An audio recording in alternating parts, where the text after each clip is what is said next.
Now, why is it that God says their hand must be cut off? Because I want you to now read very attentively.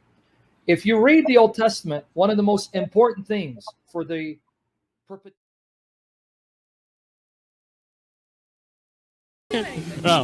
Now, the thing is, these laws that we find here are, according to you, laws that God ordained for the people of Israel, right? So that's the same God. That's Jesus ordaining these laws. And when you look at a law like this here, if two men fight together and the wife of one draws near to rescue her husband from the hand of the one attacking him, and puts out her hand and seizes him by the genitals, all right? Then you shall cut off her hand, and your eye shall not pity her. Do you understand the context there? Two men get in a fight. The wife of one tries to help her husband. You have to cut off her hand, and you can't pity her. You think that's just? That was the law. So you think that's justice? That was the rule for them in their And time. so Jesus ordained that law. You base your basis on understanding things from the Bible. Right. If two men fight together and the wife of one of them draws near to rescue the husband from the hand of the one attacking him, all right, and puts out her hand and seizes the man attacking by the genitals, you shall cut off her hand, your eye shall not pity her. Do you think this is from God? If a man gets in a fight with another man, are you married? No. Are you okay? Oh, let me. Do you understand it? Yeah. Do you understand it first? Yeah. You don't understand it, bro. I do understand. What is it? Okay. No. If you understand, just explain to me what the verse is When they're saying. getting a fight and someone like, yeah. Yeah, you don't understand it. So, so just say you don't understand it. Okay. You get in a fight with somebody. Your wife wants to help you, wants to protect you from getting beat up, right? So she jumps and she hits the man in the genitals. Okay. You have to cut off her hand for protecting her husband, and you cannot have pity. You cannot feel bad for her. This is your God. No, there's some verse like rules in the Old Testament that were. But they're from God. Okay. So you believe this is from God? There were some like rules made by. Woman's hand should be cut off for protecting her husband. Yeah, they were like. Yeah, that's God's laws for you. This is God's laws. Even similar. So when I find things in the Bible I cannot believe are from God, because I find them not just at all. I find them disgusting. You cut off a woman's hand for just trying to help her husband and not pity her.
I'm saying this is not a God that is just.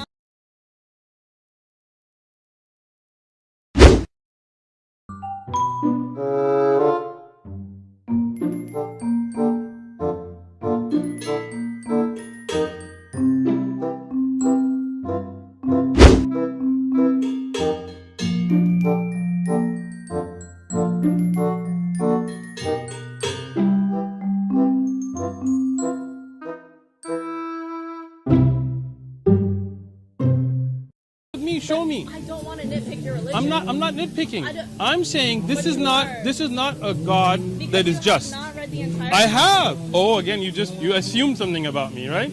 Okay. You don't know me. And your eye shall not pity her. Do you understand the context there? Two men get in a fight. The wife of one tries to help her husband. You have to cut off her hand and you can't pity her. You think that's just.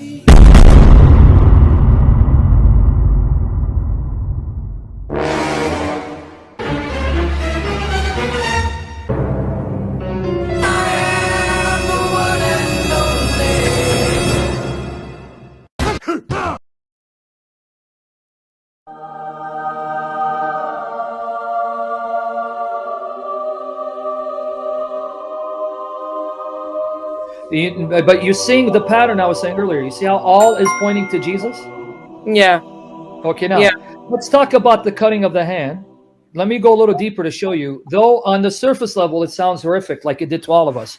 Let's just go a little deeper and explain it from the perspective of the biblical worldview.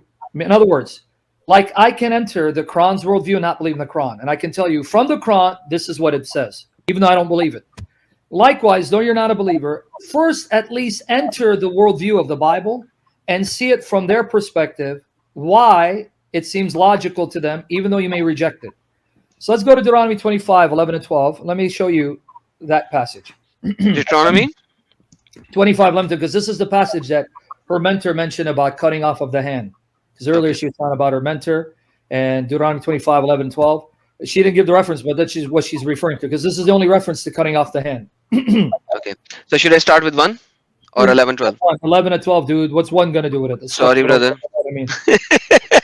If two men are fighting and the wife of one of them comes to rescue her husband from his assailant, and she reaches attacker, and she reaches out and seizes him by his private part, you shall cut off the hand, show her no pity.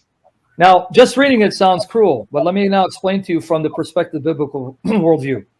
Number one, if you read Exodus all the way to Deuteronomy, we are told, whether it's fantasy or not, irrelevant, at least in the narrative, that God appeared visibly in a pillar of cloud in full view of the Egyptians and the Israelites, and that pillar of cloud appeared as a pillar of fire by night, by which the Israelites could see in the darkness. So God appeared miraculously to Israel and Egypt, and then he brought plagues that they witnessed. So God gave, in the narrative, proof, I'm God, I am real, here I am. And then it even says that God spoke from the mountain audibly, and they heard God's voice audibly. And they were so afraid from the voice, they begged Moses, Moses, please, don't let us see God or hear God anymore. You speak, because we can't handle his voice. And just to prove it to you, go to Exodus 19, brother, and read verses 9 to 25. Because I'm going to explain it in the context of the writer, see why this makes sense. What this woman did was a travesty. I'll show you in a minute. But we got to go through it slowly. Yes, now, brother. Exodus 19, 9 to 25. Verses 9 to 25. Read slowly. Who appears and who sees him and hears him? The Lord said to Moses, I'm going to come to you in the dense cloud so that the people will hear me speaking with you and will always put their trust in you. Then Moses told the Lord what the people had said. And the Lord said to Moses, go to the people and concentrate them today and tomorrow. Have them wash their clothes and be ready by the third day, because on that day the Lord will come down on Mount Sinai in the sight of all the people. Put limits for the people around the mountain and tell them, be careful that you do not approach the mountain or touch the foot of it. Whoever touches the mountain is to be put to death. They are to be stoned or shot with arrow. Not a hand is to be laid on them. No person or animal shall be permitted to live. Only when the ram's horn sound a long blast may they approach the mountain. After Moses has gone down the mountain to the people, he Consecrated them. He set them consecrated apart. them. Yeah. He consecrated them, and they washed their clothes. Then he said to the people, prepare yourself for the third day. Abstain from sexual relations. On the morning of the third day, there was thunder and lightning. Now notice, With- sister, they're seeing this. Now they're seeing something visible. They see thunder, they hear thunder, they see lightning, they hear lightning, and they see a thick cloud that comes on the mountain. So notice what's happening here. Keep going. and a very loud trumpet blast. Everyone in the camp trembled. Then Moses led the people out of the camp to meet with God, and they stood at the foot of the mountain. Mount Sinai was covered with smoke, because the Lord descended on it in fire. The smoke billowed up from it like smoke from furnace, and the whole mountain trembled violently. As the sound of the trumpet grew louder and louder, Moses spoke, and the voice of the God answered him. The Lord descended to the top of the Mount Sinai and called Moses to the top of the mountain. So Moses went up, and the Lord said to him, go down and warn the people, so they do not force their way through to see the Lord, and may many of them perish. Even the priests who approach the Lord must consecrate themselves, Set apart themselves. Yep. consecrate themselves, or the Lord will break out against them. Moses said to the Lord, the people cannot come up Mount Sinai, because you yourself warned us. Put limits around the mountain and set it apart as holy. The Lord replied, go down and bring Aaron up with you. But the priests and the people must not force their way through to come up to the Lord, or he will break out against them. So Moses went down to the people and told them. Now, again, to explain what you read, it was long, but we had to go through it so I can make my point. The people see a thick cloud visibly come down on Mount Sinai in front of their eyes. They see and hear thunder, lightning, and they hear a trumpet. And then they hear God's voice audibly. This is a whole multitude of people seeing this. Now, whether it happened or not, that's not relevant to my point. My point is, in the narrative, this happened. Now go to Exodus 20 so I can tie it in. Exodus 20. Next chapter. Just read the first 3 verses. 19 and comes 20. And the God spoke all these words. I am the Lord your God who brought you out of Egypt, out of the land of slavery. You shall have no other God before me. Now what God is saying to them here is, I am the God who came down to save you from your oppression, from the tyranny, to make you my possession on earth. Therefore, because I fought for you and I saved you from this tyrant, this Hitler, you belong to me. Therefore, you have to now only follow me, because no other God did what I did for you. I did my part. I saved you. Now you respond by now honoring me. So go to 18, same chapter, 18. Now notice what the people say when they hear God speak audibly. They're hearing his voice. 18 to 23, same chapter, Exodus 20, 18 to 23. When the people saw the thunder and the lightning and heard the trumpet and saw the mountain in smoke, they trembled with fear. They stayed at a distance and said to Moses, speak to us yourself and we will listen, but do not have God speak to us or we will die. Moses said to the people, do not be afraid. God has come to test you, so that the fear of God will be with you to keep you from sinning. Now notice why he appeared. Notice what he's saying. I appeared so you know I am God, I am real, I'm not fantasy, so that you know I am God, you know I'm going to judge you, so you don't sin and spread evil and corruption. This is my way of constraining you from corrupting the earth and spreading evil and immorality and oppression. See why God did it? To constrain them. Because if you see God, you see God. And God makes himself real to you. Now you know there is a God. It's not atheism. It's not naturalism. And if there is a God, then he owns me and I have a right to live according to his dictates. So now let me ask you a question in light of this. If after you saw God like they did, let's assume it's real, you saw God like they did, and you went ahead and then defied him anyway after what he did, would you deserve judgment for now defying God after God shows up and saves you from oppression and provides for you and shows that he's real, and you hear his voice saying, now I expect you to live this way because I don't want you to spread sin. But if you go ahead and sin anyway, would you then deserve the judgment that God brings on you? Yeah. Good. You're being honest. In light of that, now let's read Deuteronomy 25, 11 to 12. Now let's read. Now, you see, I told you if you read it in its context, it all makes sense. It's the problem is people take snippets to make it look bad and not read in context. And your eye shall not pity her. Do you understand the context there? Two men get in a fight. The wife of one tries to help her husband. You have to cut off her hand and you can't pity her. You think that's just, right? And puts out her hand and seizes the man attacking by the genitals. You shall cut off her hand, your eye shall not pity her. You think this is from God? If a man gets in a fight with another man, are you married?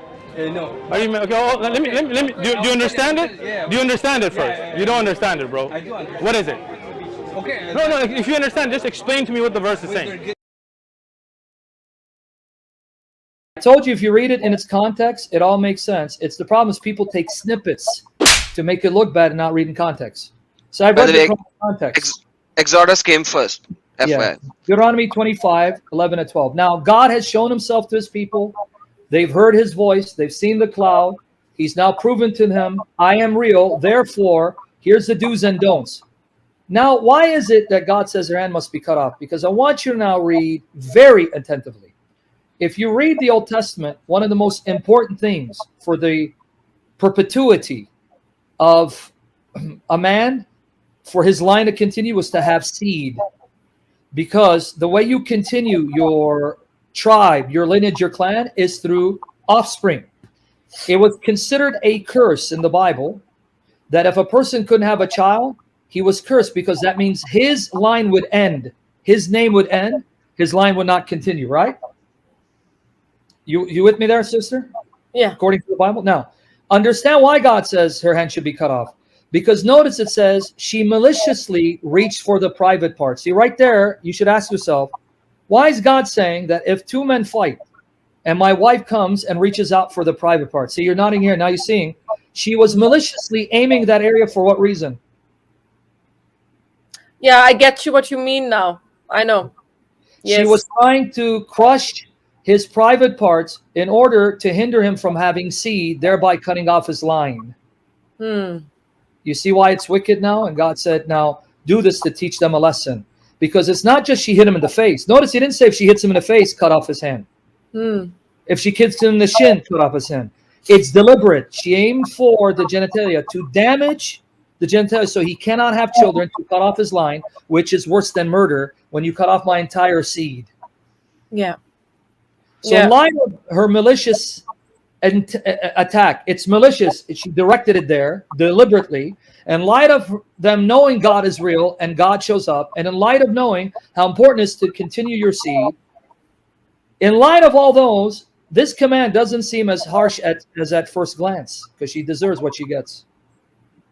Yeah, now I can see what you mean when you say it like that. Okay, it also means that one should read it very carefully, the Bible. Yeah. I mean, you understand Jesus? Then all of the Old Testament comes to life. Now you're going, oh, wow. Then it makes sense, because Jesus said, all of it was pointing to me. You have to find me everywhere when you read it. You have to find me in why priests are physically unblemished. You have to find me on why animals are unblemished. You have to find me in the story of circumcision. You have to find me in Abraham willing to offer up his son Isaac, because it's all about me. So find me in all these stories, because it's meant to bring you to me. I've actually not just read the Bible multiple times, I've actually studied it with Christians. So don't assume things about me. I'm not nitpicking. I'm saying this is not a God that is just. Not read the entire. I have. Oh, again, you assumed something about me, right? You don't know me.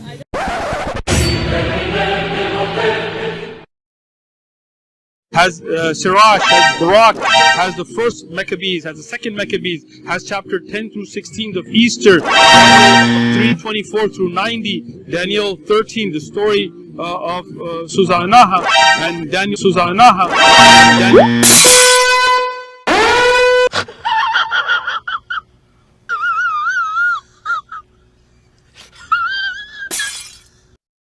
Now, is Solomon also the son of God? If we go through the Bible, the book of Psalms, in the book Psalms 2. You know what? I learned something from this man. I did not know that God had revealed the book of Psalms. Do you guys know that? I just learned something from him. God revealed the book of Psalms along with the book of Psalms. Okay? I really am thankful for this man. I did not know there was extra revelation that he discovered inspired by God called the book of Psalms. I knew about Psalms, but I didn't know about Psalms. Next, we're going to learn that God also inspired the book of heels,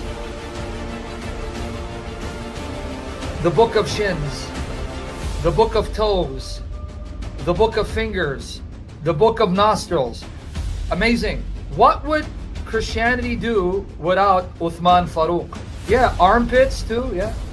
What would Christianity do without Uthman Farooq? Informing us that God revealed the book of Psalms along with Psalms. Keep that in mind. I'm not nitpicking. I'm saying this is not a God that is just. Not read the entire. I have. Oh, again, you assumed something about me, right? You don't know me. Believe it or not, I've actually not just read the Bible multiple times, I've actually studied it with Christians. So don't assume things about me. I used to be amongst Christians. I'm not saying I was a Christian, but I was raised amongst all my friends were Christian. None of them were Muslim. And I used to go to Bible studies twice a week. Were you a Muslim then? No. My family was Muslim, but they were all secularists, right? I had a base belief of being a Muslim, but I didn't pray 5 times a day. I didn't practice. So I was open. So I didn't used to go to a mosque. I used to go to a church. And I studied this Bible cover to cover in a Wednesday youth group, Horizon. You know where Horizon's at? Off of Balboa and Genesee. So don't assume things about me, okay?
I'm not nitpicking. I'm saying this is not a God that is just. Not read the entire. I have. Oh, again, you assumed something about me, right? You don't know me. Believe it or not, I've actually not just read the Bible multiple times, I've actually studied it with Christians. So don't assume things about me.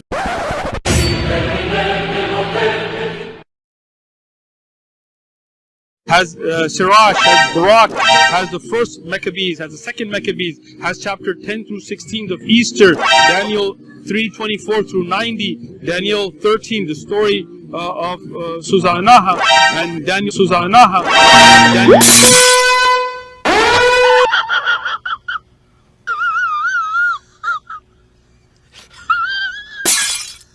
Believe it or I've actually not just read the Bible multiple times, I've actually studied it with Christians. So don't assume things about me.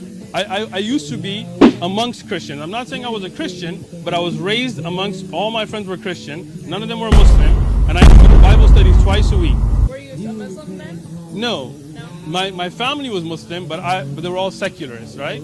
I had a base belief of being a Muslim, but I didn't pray 5 times a day. I didn't practice. So I was open. So I didn't used to go to a mosque. I used to go to a church. And I studied this Bible cover to cover. Crook! Wallah, you're a crook. You are a crook. You are a crook. And you are a fraudster.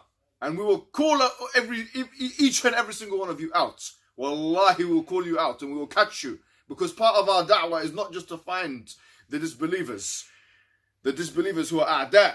The enemy is disbelievers, but also to find the munafiqun of the ummah, that they're creeping around pretending to be Muslims. You're finished. You're finished. You're finished. You're finished. Wallahi, you're finished. Wallahi, you're finished. Believe it or not, I've actually not just read the Bible multiple times, I've actually studied it with Christians. Don't ever come out, any retraction you do now, switch off your social media. I don't want to see your face. I don't want to hear your voice. Wallahi, wallahi, you're a crook and a fraudster. What the hell is this? A'udhu billah. We have seen the evidence. You cannot escape anymore. You're finished. A'udhu billah. Everyone will unfollow you now. You're out of a job, boy. You're out of a job, boy. You're out of a job, boy.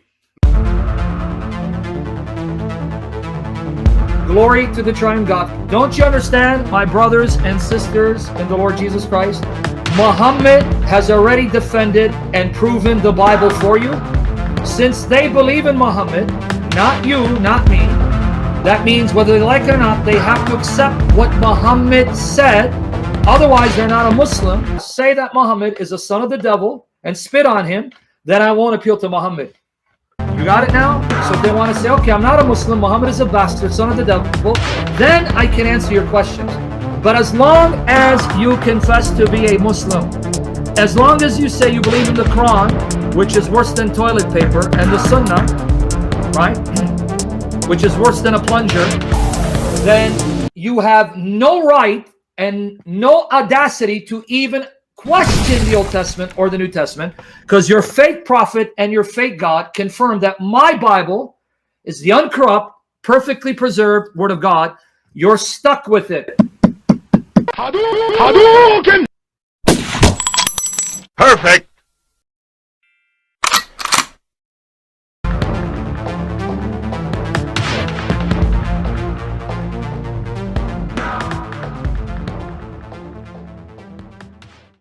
And puts out her hand and seizes the man attacking by the genitals. You shall cut off her hand, your eye shall not pity her. You think this is from God? Become a Muslim. Ashhadu? No. Come on, bro.